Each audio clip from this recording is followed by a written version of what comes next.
Hello. Hi, how are you, Maria? Well, trying. I didn't finish. Well, I'm well. First of all, I'm well. But I didn't finish the book. I am.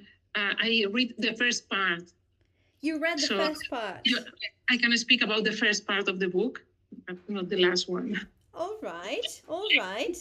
What about you, Sarah? Similar. I mean, I read also part of the book, but I had to read the summary to know the end and Oh, being able to talk here. Yeah. was it too hard for you to read? For me, it's. Yes. Was it? Okay, Ah, okay. It was interesting because it was quite different, right? Due to I don't know, the type of language, right? Many weird words, many old ones, right? Yes, Yeah. yes. Well, so I'm so excited because I love this book. But I think not only for the book and the work itself, but also because we are going to discuss today like a lot of things together. Okay, and I think there's people who's coming a bit later, so we can start and then they can join afterwards. So I will share the screen with you guys and we can start. Sure. Mm-mm-mm. Well, Sarah, I didn't ask you. How are you? Good. It's been good. Good? 1 week, I think, right? Yeah. I've been for 1 week. Yeah. Yeah, But it's going okay. well. And so in Cadiz, how is the weather? Is it very hot? Yes, we are 30 degrees, I think. Ooh, Yeah. okay. We're 28 degrees here, more or less. But there's a big fire in Huelva. Have you seen it? No, There's a big really. fire. Thankfully, it's like far away from me, but I mean, it's a big fire, so we will have to keep an eye on that. Um, Oh. well, and Maria, where are you right now? Are you still in the United States? yes, I arrived on Friday. On Friday, and I am still. In trying to sleep the time when I have to sleep, but well, so I'm now at home, and they told me that I have to continue working in my school in my school here, and it's like here with the strike, it's a horrible atmosphere at the schools. Oh, So I don't want to, because the teacher that is in my place of work has to continue. I think that she has to continue working and finish to write the grades. But if I continue in my school, but do you they mean will. in your school in Spain?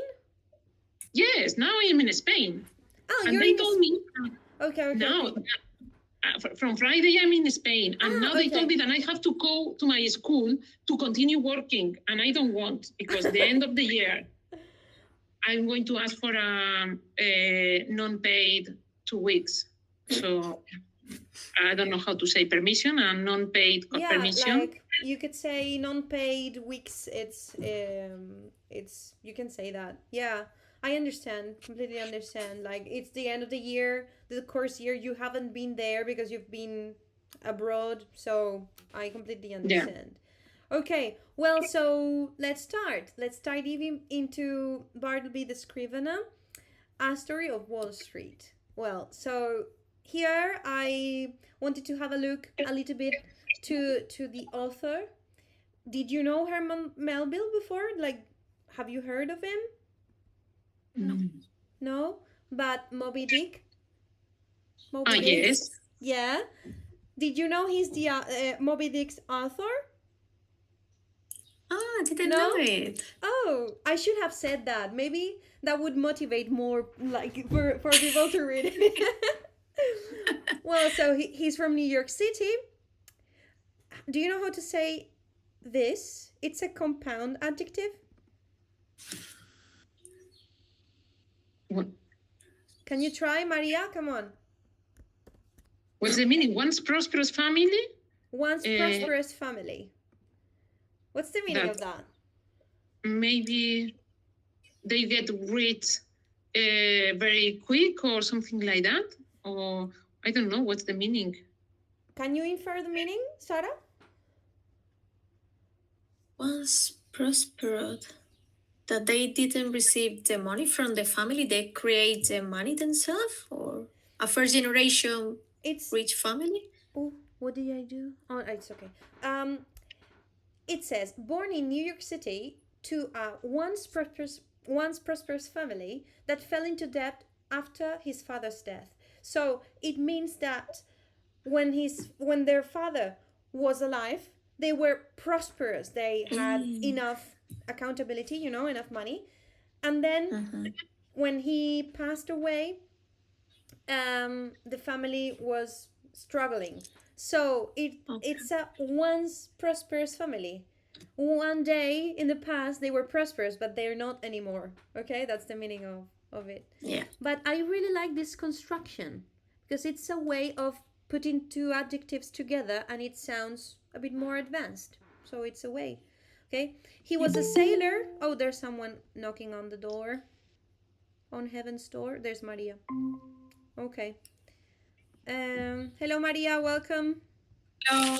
Hi. Thank We you. Sorry to be late. we just started, so no worries. Okay. We are talking about Herman Melville, who's the author. He also wrote Moby Dick. Did you know that? Yes, You knew I it. know. Oh, okay, perfect. But it's a very sad story, like from this author, because Moby Dick is one of the biggest works in English literature, right? But he had a very, he wasn't recognized in his in life. It's a posthumous recognition what he had. So it's a bit. It says he died in obscurity, obscure like oscuridad. Okay, rediscovered in the 20s. Okay, and that's it, more or less, a little introduction. And well, I've structured this like with a few slides. We will get like there's a lot. I think we will see what we can do today. But before we open the book or dive into the book, for instance, Maria Giron, can you read this? Have you ever wanted to refuse something at work or school but felt you couldn't? What stopped you? And what did you do instead?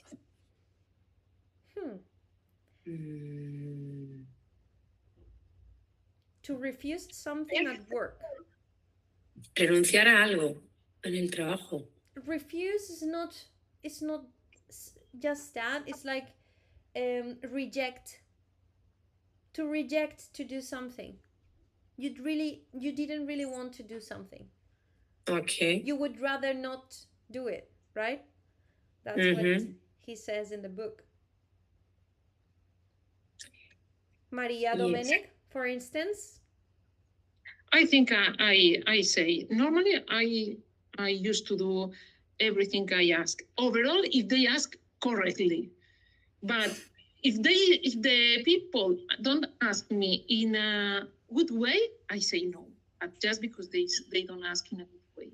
But I used to say everything. If I can do it, I used to say yes to everything. But if they ask me correctly and with good manners, because if not, sometimes I feel very. I can do it, or I want to do it. I don't do it if they don't ask me properly or with education. So I would say, I see where you're coming from. I see your idea. I understand your point. However, that's to contrast. I could say that, but I totally agree with you. No. I was answering you. Maria, your answer was awesome, was perfect. Okay. Maybe you could add some expression, like to share your opinion. Here in this dynamic, my idea is to give you key expressions to push you a little bit to use them. Okay? So maybe Sarah, can you answer Maria? Like, what's your point? Okay. So I agree with you that in my experience, also if people ask me correctly, I used to do what they ask. But sometimes, for example, when they ask something with very short, not enough time to prepare, for example, to prepare a presentation, I try to give another option. Yeah, for example. So you provide with alternatives, maybe to your boss. Do you have Exactly, a boss? I provide. Yeah. Yeah. Okay. Okay. Good. Let's move on to the next one. Well, it says times when saying no felt impossible. Well, yeah, we discussed about it. Let's see the next part. The power of I would prefer not to. Have you read this sentence in the book? Yes, many times. Repetitive. What did you feel when you were reading this? What were your feelings? In my case, I feel he's very polite. Okay. It's a way to be polite and to say, I'm not going to do that, or I don't want to do that. But it's a nice way to say that. But it's true that American people are in this way. They are very polite, and we are more direct and say, no, I don't want. And we say that in very direct way. And they are very good. They have very good manners when they are speaking. And it's something that I learned, that I have to be more polite when I answer, or when I try and I want to say or ask for something. I have to do it in a very a polite way. And this kind of sentence is very American. Or I think that they use it a lot in a lot of ways, in a lot of yes, in many ways. In their common day, they ask for. They don't say no. Oh, no, I don't want. That's the way I don't. In Spanish, It's we're like more it's a direct. bit They are. it's a bit like asking for a beer. In the UK, for instance, I have more experience in the UK rather than the United States. So you can provide this other perspective, but in the UK, manners are key. It's like you cannot live without them, politeness and manners. So I believe we are going to talk a lot about manners and politeness in this session. Um, let's move to the questions. For instance, why is prefer not to more unsettling than a flat no?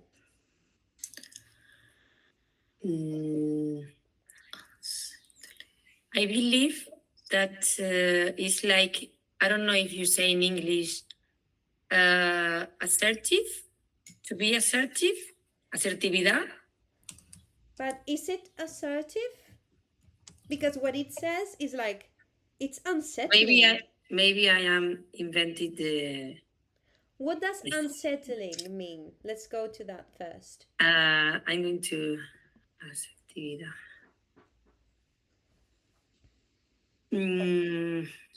But assertiveness. Assertiveness, yeah. Assertiveness. I understood what you meant, but before that, Maria, think about this word, unsettling. Is it something positive or negative?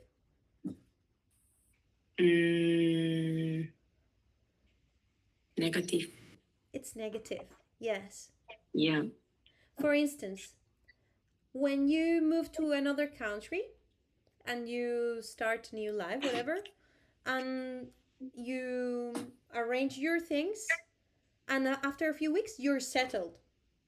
To be settled, because you're on set. To be settled. If something is unsettling, it takes you away from the place, and it makes you feel a bit uncomfortable. Yeah. So Okay, I didn't understand well the. so if someone says, I would prefer not to, it's a polite way of saying it, but also it's unsettling. Imagine you're the boss, okay? And the person who works for you tells you, I would prefer not to. It's more unsettling than a flat no, is it? In some way? Yes. Why?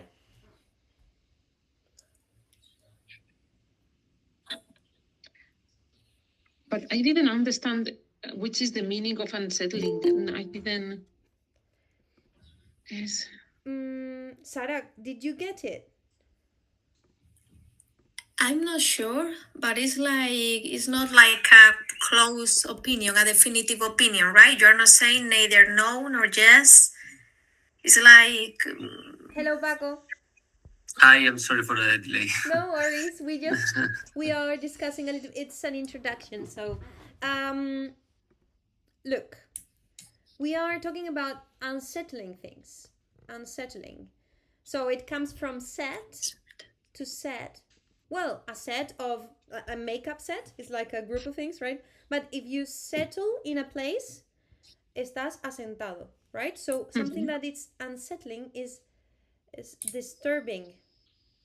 It shakes you. It or weakens you. Oh, wow. If it ends with an ing, let's see the verb. Yeah, you see it comes from settle. So it's some kind of confusion. It makes you feel confused, disturbed.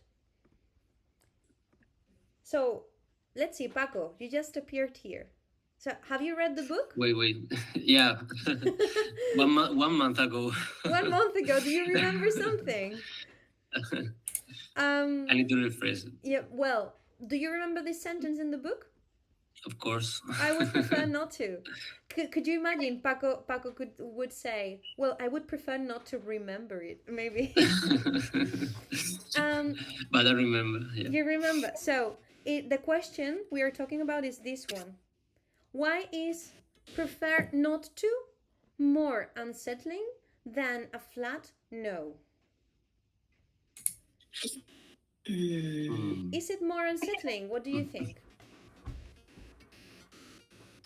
Let me 1 second to think about this.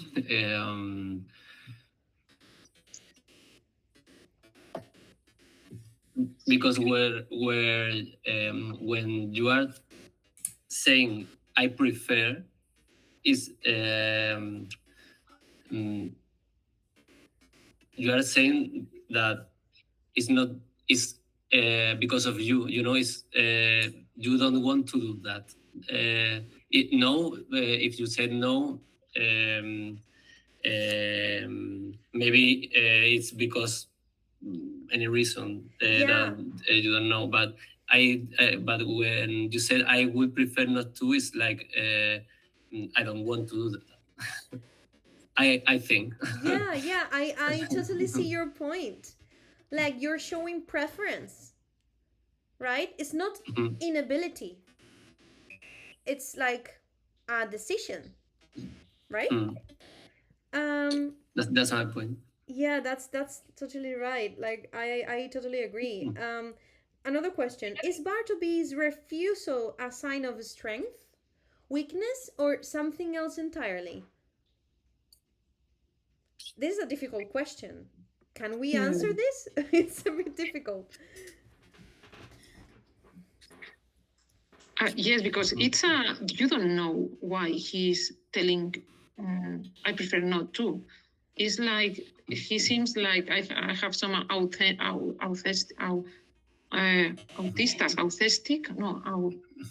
some autistic, yeah, autistic students. So it seems that he's a little bit autistic. So maybe, but I don't know why he's not saying no, or I don't want because of the reason why he doesn't want to do. It's hard. Maybe in the process of reading, every reader makes up a little story in their heads the autistic point of view, it went through my mind a little bit because I was thinking, oh my gosh, the first time I read it, what's wrong with this man? You know? What did you think about it? Sara, Maria, Paco? I don't know exactly the reason why he's always telling that, but for me, it's a sign of strength. If you are able to say that, you don't say a flat no, but you are able to say not in a polite way and to avoid any not any problem, but any inconvenient or any situation that you don't want to have. I don't know if you understand what I mean. I see what you mean. There's a strength in his words because of his maybe assertiveness, right? And his capability to express what he wants to do or doesn't want to do, right? Yeah. Could you imagine saying, I would prefer not to at your own job or school? What would happen?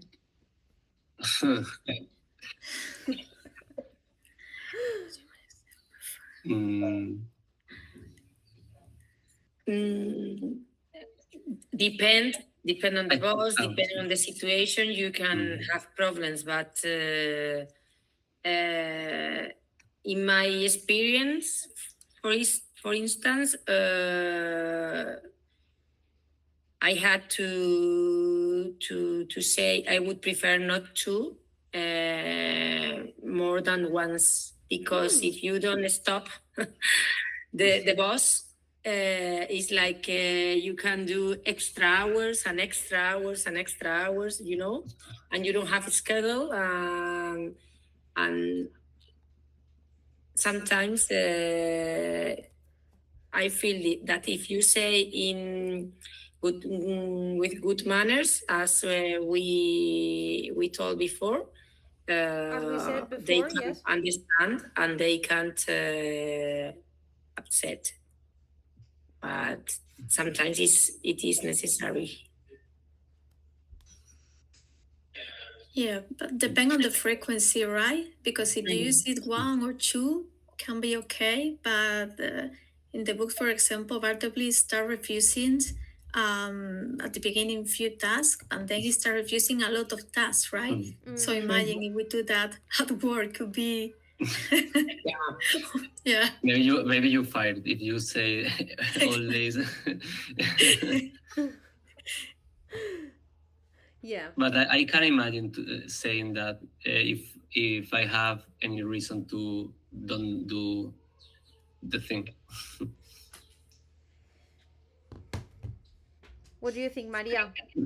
No, I think I will explain the reason. If I don't want to say to do something, I will say, okay, I would prefer not to do something because of the time, because of the maybe I want to explain the reason, not to say that in that way, just saying no or just saying I would prefer not to, without explaining my motivation.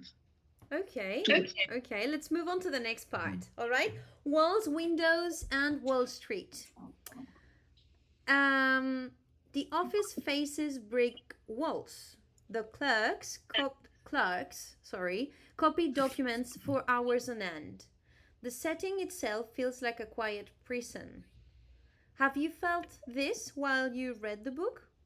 A little bit? Yes, even it's a little bit repetitive because it's the same sentence and it's like repetitive sometimes, at least the half of the book, because I read just half. Oh, you mean the book feels like a prison itself? Did it? Did you? Well, I mean, it's fair, but I meant now, you know, the environment of Wall Street and stuff. Well, how does Melville turn the office into a kind of prison? Is it like because of that sentence, you mean? the sentence at the description of all the people of working in the office is more or less very similar. So it's like everything is repetitive. The descriptions. Okay, I get what you mean. And the sentence repeating. So everything is repetitive. That's my feelings when I was reading the book. And do you think there's an intention behind it? Like the author did that in purpose? Maybe. But I don't understand because why he wanted to do it in that way. Because I didn't understand why he didn't want to do it. Everything why? It's like I wanted to know why he doesn't want to do anything. So I don't know if it's maybe there is the reason, or there is some reason to write it in that way, but I couldn't understand why. It's a mystery a little bit, the reason, but I'm sure that it was intentional. Yeah, I feel that the author don't want to explain why. Yeah, the author doesn't want you to know, right? Because talking about office work, right? If we think about an office, it's repetitive work, most of it, right? Do you think modern workplaces still alienate people? In what means alienate? Let's have a look at the definition here. Okay. Look. To be honest, I didn't understand many things of the book, and I started to translate every sentence or word, and then I stopped it. I read everything, but I didn't understand many parts of the. The important thing is that you started and you got like part of the text. You don't. Yes. I mean, you have to push yourself a little bit to do that. The more you do it, the better the better reader you will become.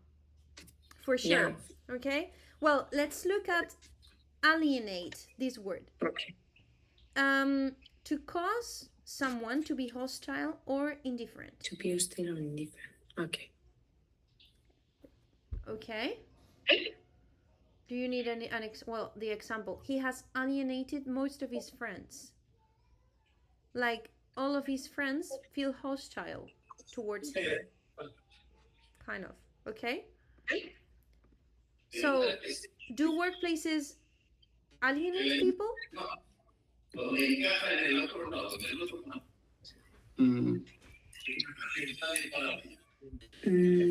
Some workplace I feel don't.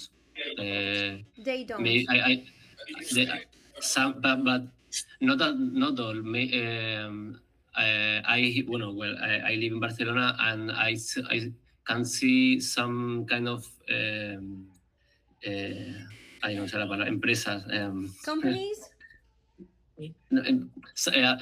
Some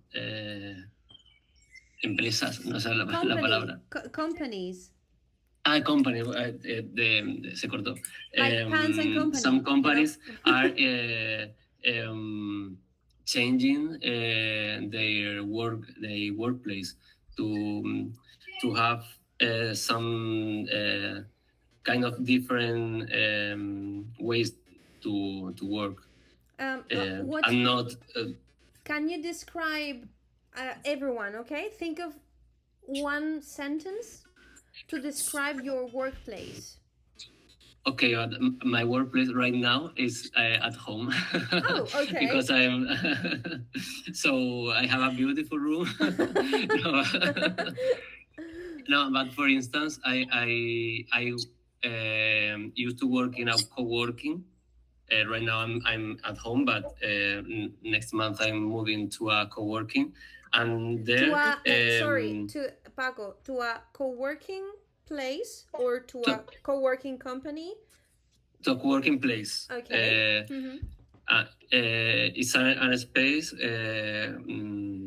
where different, not companies, but different person, Workers. different jobs works in the same place, and that's so interesting to interact with another jobs, or maybe in the same. I'm architect, so there are another architects, and we Share different work together, share hours that our learning. Okay. Or Okay. like that. I feel it's better than Bartleby's That doesn't workplace. that doesn't seem to be a hostile workplace. It seems like a nice one. I don't feel people would alienate in that sense. And Sarah, what's your do you feel the same as Paco? Because I think you also work from home, right? Yeah, it's the same thing. I also work from home. But when I was living in Barcelona, I was working on a big company in a building, and it wasn't hostile at all, because it was great, because it has a building with 3 plants, right? And we have like a different common, yeah, different levels in the building, you mean? different levels, yeah. Thank you. So we have a common space to have breakfast together, outdoor space to share some time together. So I think it's great when you work outside, to have these type of spaces to share time with your team. Yeah, Okay. it's really nice. In my case, the tourist information office was closed, and then they changed me into the entrance of the city hall, of the town hall. So they relocate you? They relocate you? I am now under the steps in a terrible place. Oh gosh. Yeah, behind a table at the entrance of the town hall. So I used to work for 8 years in a new tourist office, with exhibition place, and with a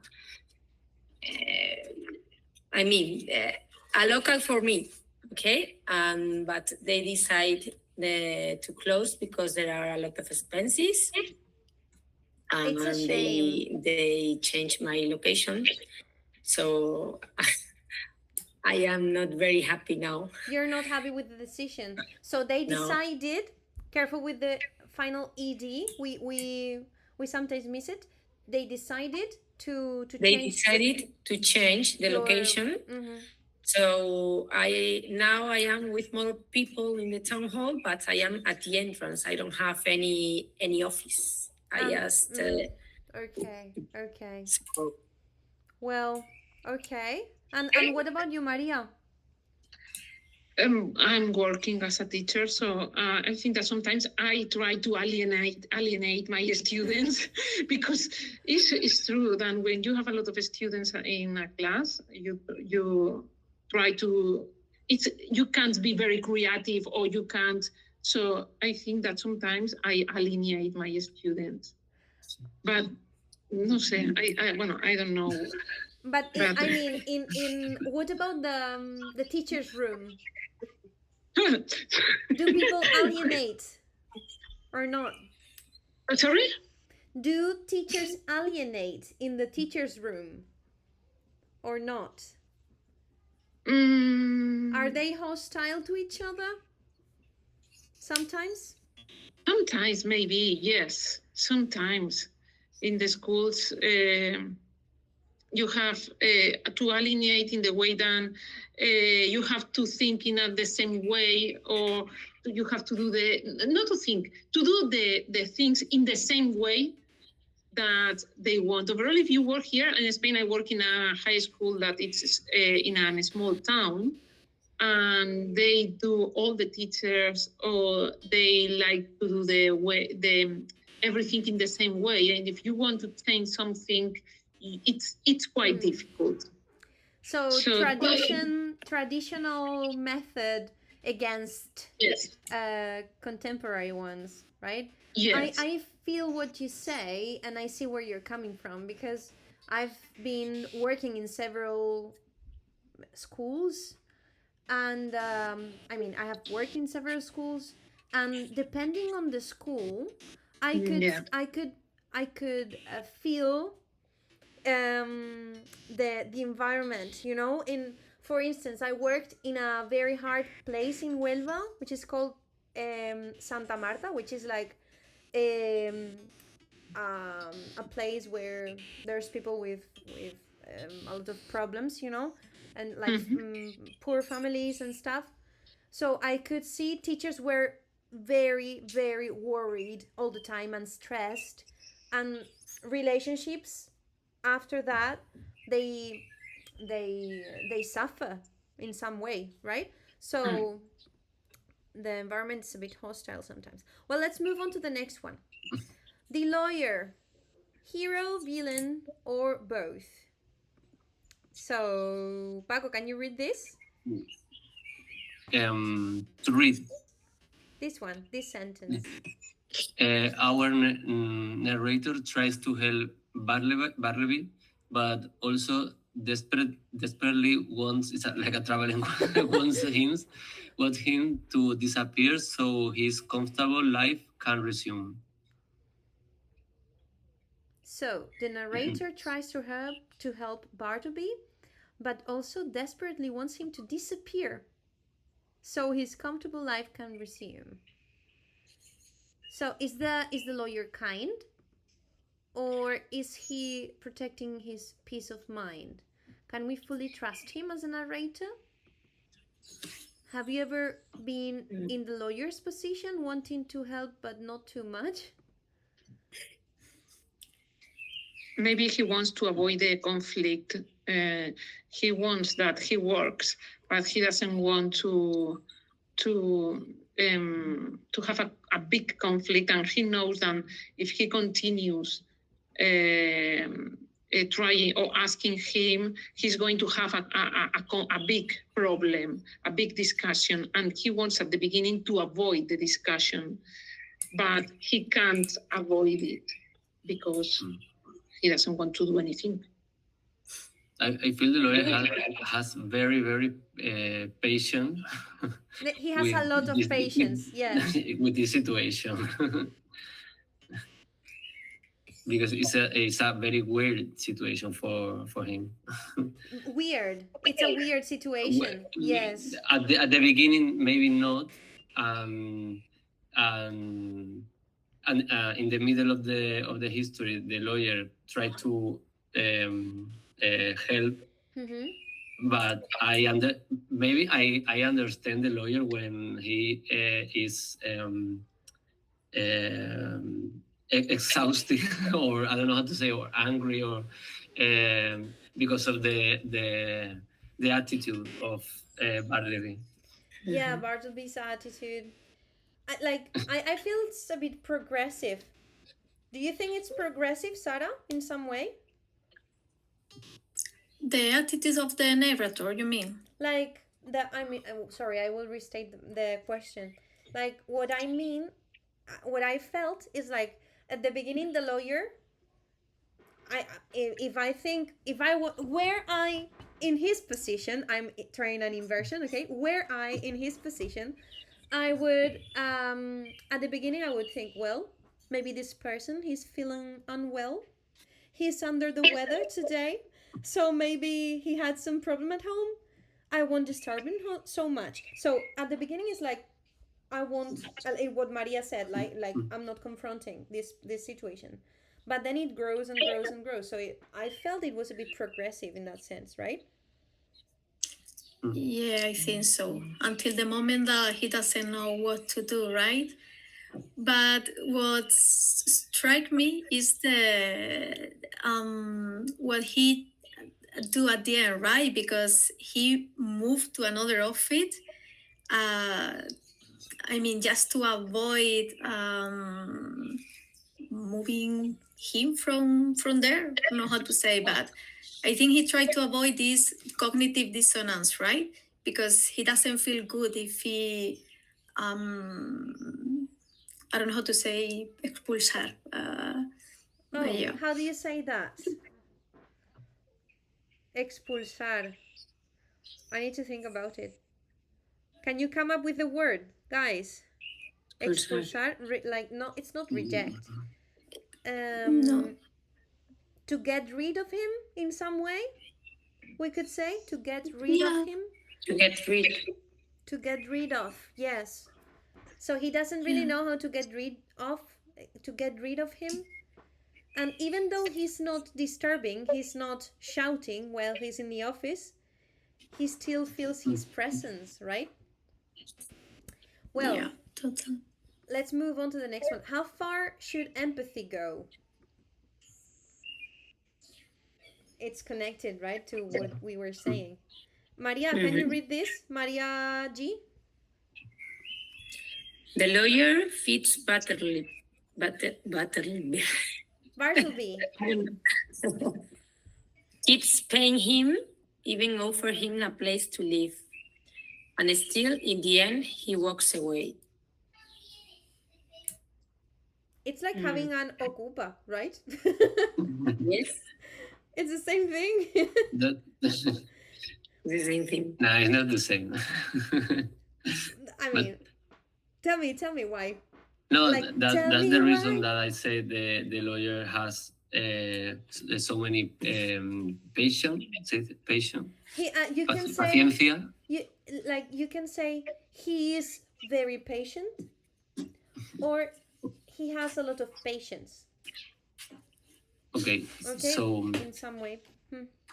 understood. So the lawyer. That's the reason that I said the lawyer has so many patients.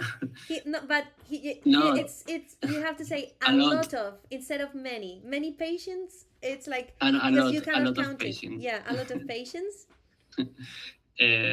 He offered everything to help him, and they don't.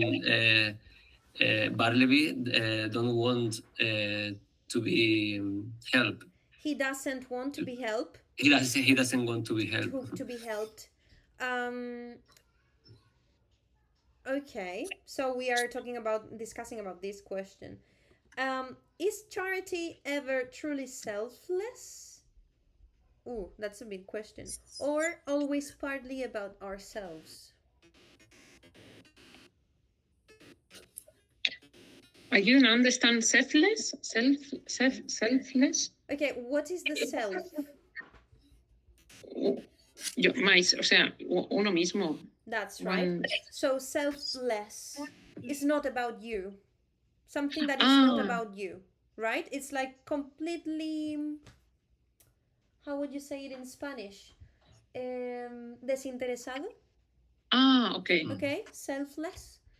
Or always partly about ourselves. In some way, do you want to feel a bit better about yourself by doing some little charity, you know? What do you think? I don't understand well the question. Well, charity. You understand that word? Yes. Caridad. So, in which ways can we practice this? Like, have some,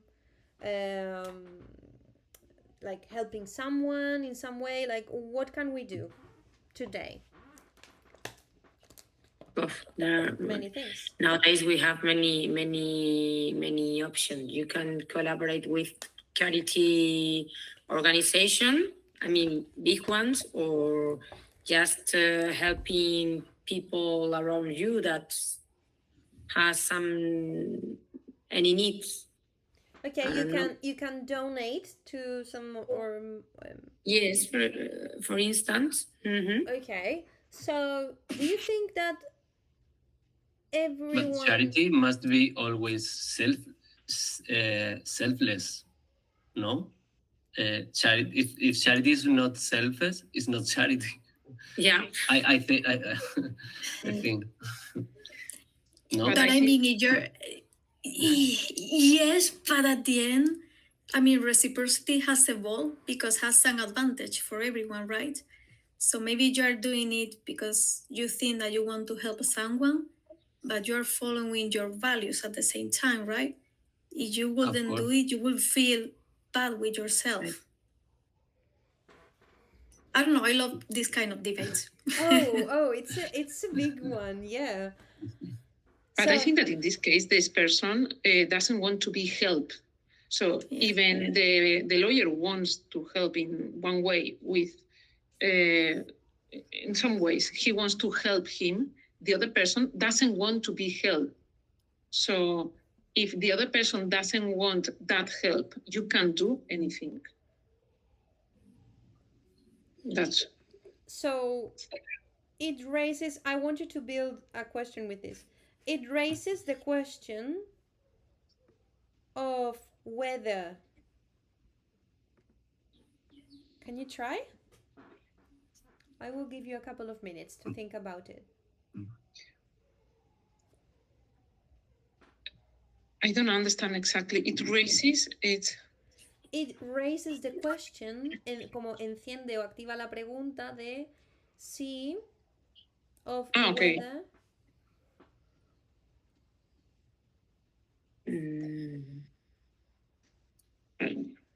You can write it down on the chat once you have it. Okay? It's like a little exercise. Let's do it.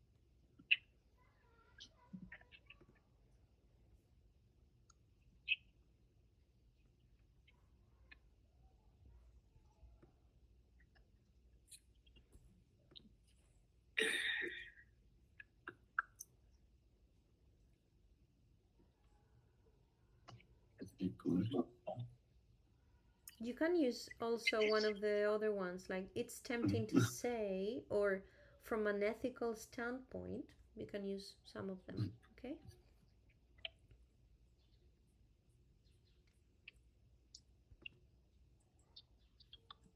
But to respond, but to answer what what question? The first one, the second. It's just about the topic. You can build an Okay, idea. okay. Yeah. For instance, Sarah said it raises the question of whether pure kindness really exists or not. I would add at the end whether it exists or not. Or Okay? not. Okay. Maria said it raises the question of whether the other person wants to be helped or not. Yes, awesome. It raises the question without the S, of whether yes. you are honest or you're looking for a benefit. Good. Good, guys. So this expression, it raises the question of whether this happens or this other thing happens. It's quite advanced and I really like it.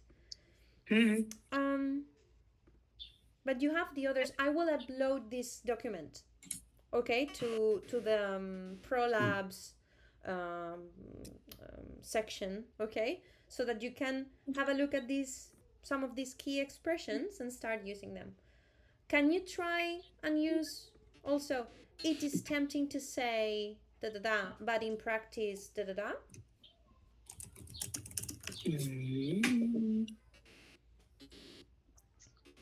In the chat? Yeah, on the chat, please.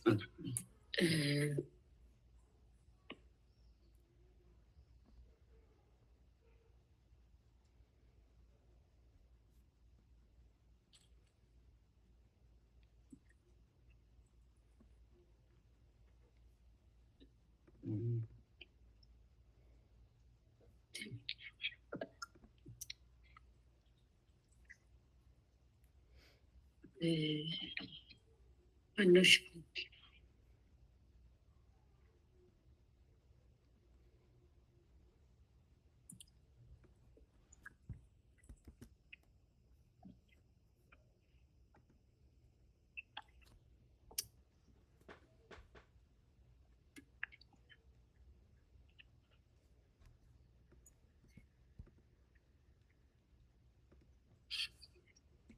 I don't know what to read. Well, let's read a couple of them. Um, For instance, Paco, that you didn't do the previous one. yeah. It's tempting to say something to be helped, but in practice, he doesn't want to. Okay.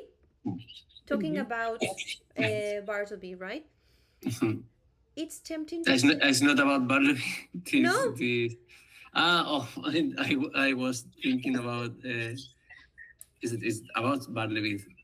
I mean, right? You're talking about his standpoint, right? Yeah. It's tempting to say something to be helped, but in practice he doesn't want to, so he actually doesn't do it, right? Did I understood it right? Was it that? Yeah. Okay, perfect.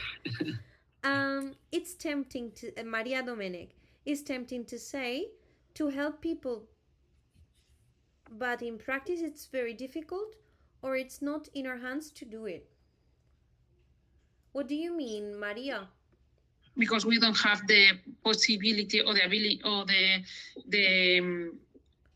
maybe the things to help you for The helping resources. people. Sometimes you need resources that you don't have. So it's not just to want to do it, it's to want and to have the resources or to do it.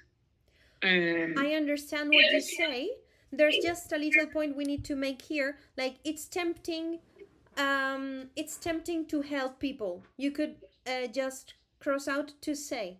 It's tempting to help people. Es tentador querer ayudar, no? It's tempting to help. Maybe you could say, to make it a bit more advanced, it's tempting to be willing to help people. ¿No? Como tener ese deseo de ayudar. But in practice, it's very difficult. The second part is perfect, Maria.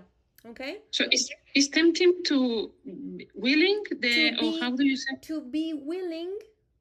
To be willing. To help. To help. Okay. For instance, it's just an example, okay? And then, Sarah, it's tempting to say that we should help everyone, but in practice, not all people want to be helped. Yeah, you have a big point there. You have a big point. I really like it.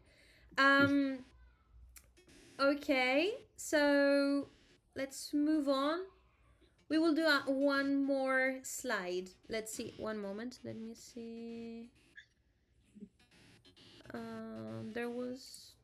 Well, for example, I wanted to talk about burnout, which is a big topic too. You know what does burnout mean? Yes. Sí. In this context, in the workplace context? And when you are not comfortable with the environment or with the situation you have at the office or something like that. Or maybe you are stressed about your work. Yeah, the workload.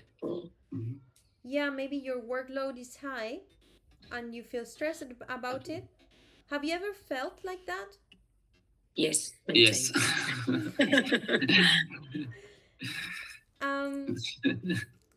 So, Maria D, for instance, can you read this? Yes. Quiet quitting, the great resignation. This is quitting, from quit. Quitting, yes. Quiet quitting, the great resignation, lying flat, Bartleby keeps coming back, dressed in 21st century clothes. Okay. Quiet quitting, what it means, quiet quitting? Quiet quitting, because it comes from the word quit. To quit, it's like renunciar a tu puesto, ¿vale? To quit. ¿Vale? Renuncio, me voy, cierro la puerta. To quit. Like yes, renuncia silenciosa, it's like yeah. It's a modern version of I would prefer not to. How do we understand that? Like quiet quitting. Have you seen someone who did this? if you think about a workplace, someone who just doesn't want to do things, you know, passive attitude. Yes. Yes. In some place of I think that when you are working as a functioner, like you say civil servant. Civil, yes. Like, sometimes when you are working as a civil servant, this attitude can be sometimes I see that profile of person working as a civil servant. They go to work, they do the minimum of their work, and they go back home. Maybe because in the past they have bad experience, or maybe because they have been always in that way. I don't know why, but it's true that at least in my point of view, or maybe in a private company also they had this profile. One moment, Maria, can you include this in what you're saying, because it suits you a lot? There is a growing trend towards civil servant that sometimes can work in that way, in a quiet quitting, working in that way. So doing after this, you need to use ing. There's a growing trend towards quitting. For instance, there's a growing trend towards quitting in a school, or when they work as a civil servant, that sometimes they had that way of work. Okay. So let's finish up with the last, almost last. Almost done. We never learned Bartleby's real story. Oh, it's so frustrating. I would love to talk to Melville and see what he thinks about it. Melville refuses to explain him, and the silence is itself the message. Now I want you, for instance, Sarah, can you try to build a sentence with one of these expressions? Yes. I think the beauty of the ending is that it makes us think, right? So we can interpret the end as we prefer, right? We can compare it with the society, with personal experiences. So it's enriching in this way. Fair enough. Nicely done. Okay. Maria, come on. I want you to make another one. Maria G. I don't know. The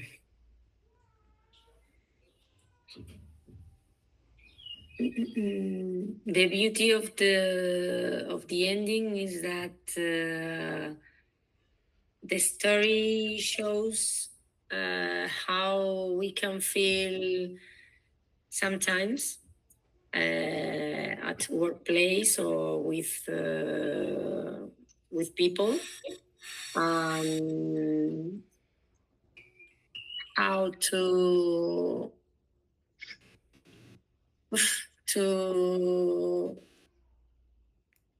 soportar to handle how to handle handle the situation and try to be strong. Okay, fair enough. Yeah. Paco. The beauty of the ending.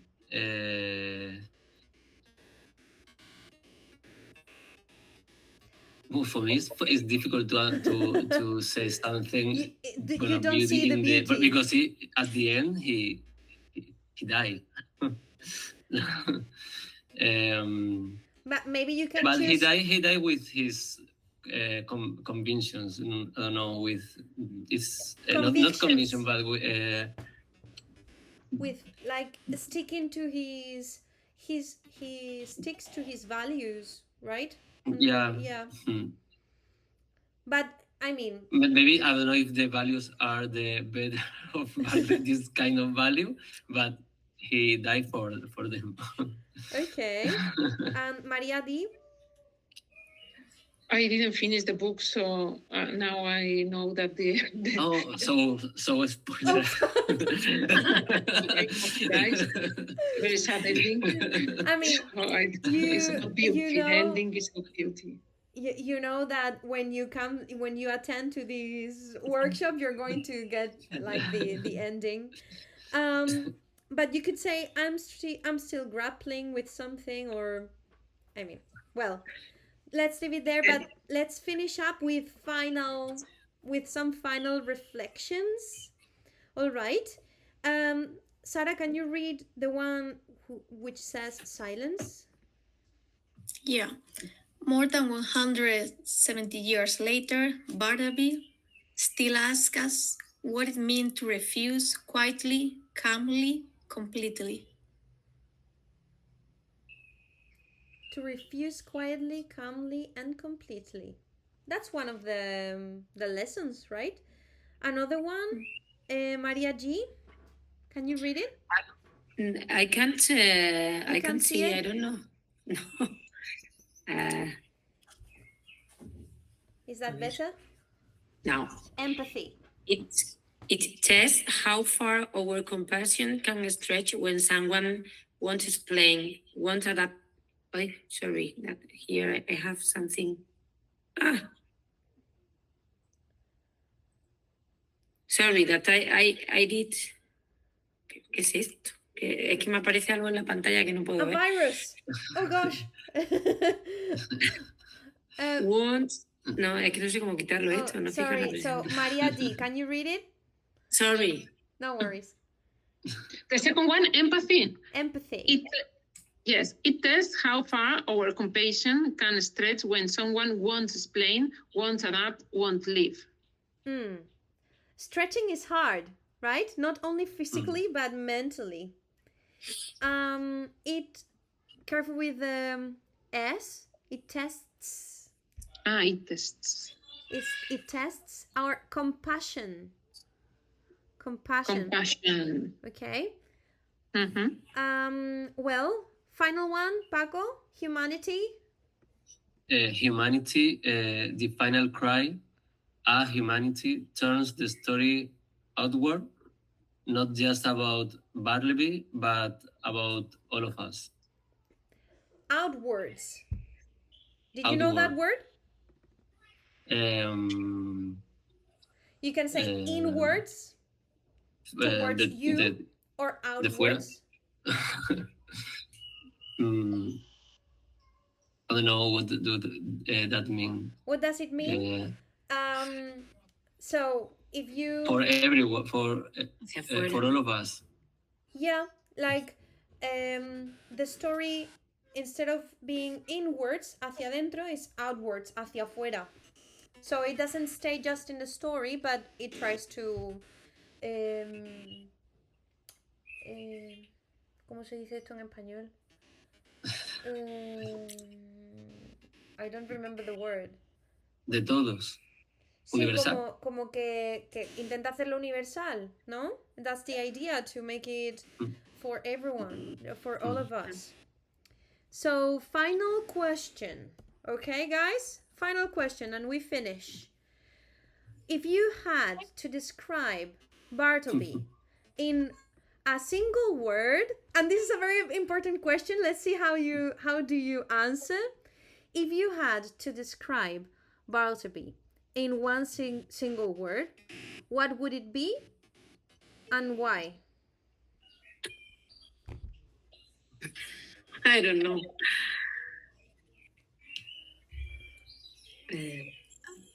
I would say isolated, because he doesn't want to be involved with anything right at the end. Okay. Isolated.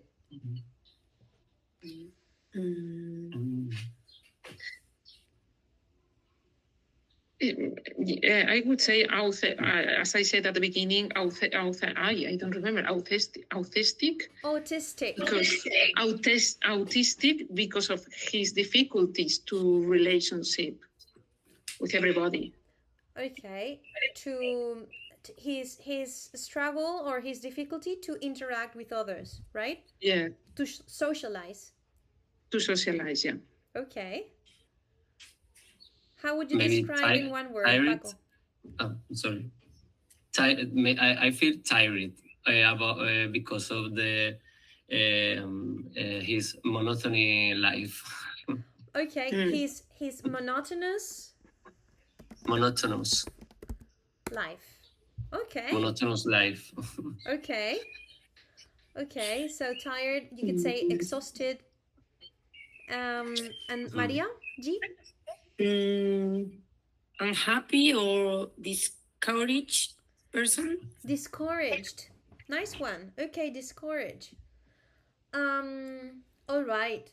I had some hope of you saying something like when I asked the last question, I thought maybe someone says, "What's the definition? Can you say it, Maria?" And someone would say, "I would prefer not to." That would be a good end right to the story. I would have been great. So, guys, Something poetic. can you give me a final definition or a final conclusion of this workshop?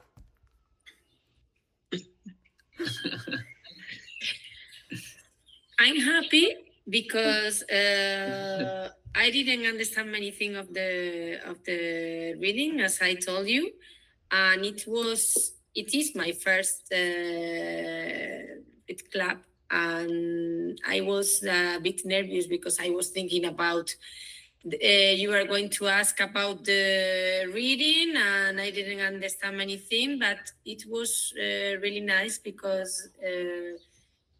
Doesn't matter if you didn't understand everything, because we are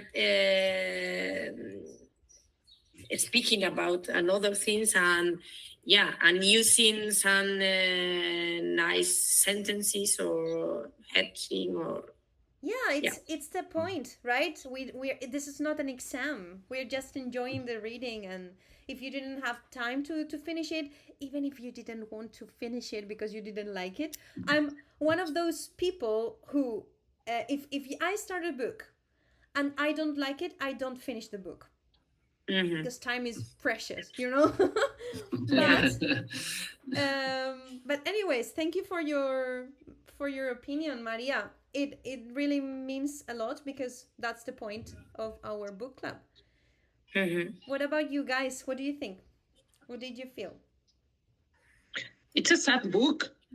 The other one was also sad. It's like, because you can tell it was me who chose it. I love dark readings, but I will let Agueda choose the next one, okay? Happy ending one. Okay, that's fair. Okay. What about you, Sarah?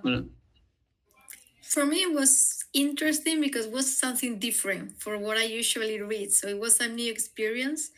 And also the workshop is super nice because it challenges, right, to answer different kind of questions in a comfortable environment. That's the point, great. Yes. And Paco, you? I'm totally agree with Sarah. And something that I like it in this reading was how the author describe everything. It's something that I like when I read a story or whatever, or an essay. I like it, this kind of this part of the reading. Awesome, Paco. And he used so many curiously words to describe. Yeah. And you can imagine the character. Yeah, I personally I enjoyed this book a lot. I'm going to look for my notebook. It's here because I wrote down a few adjectives from this reading, if I'm not wrong. Es un flujo constante de adjetivos. Y a mí eso es una cosa que me encanta de Melville. Pero bueno, aquí, mira, lo tengo aquí apuntadito. Por ejemplo, the nature of my avocations. The nature of my avocations, como la naturaleza de mis voluntades, o como, how would you say, más o menos, ¿no? Otra cosa, irreparable loss to literature. Una pérdida irreparable para la literatura, ¿no? Luego, mortgage es una palabra que sale, que es muy útil para la vida diaria en inglés. Mortgage, ¿qué es eso? La hipoteca. Que tiene nombre de hipoteca, ¿verdad? Que suena a hipoteca, ¿verdad? En fin, bueno, no voy a enrollar mucho.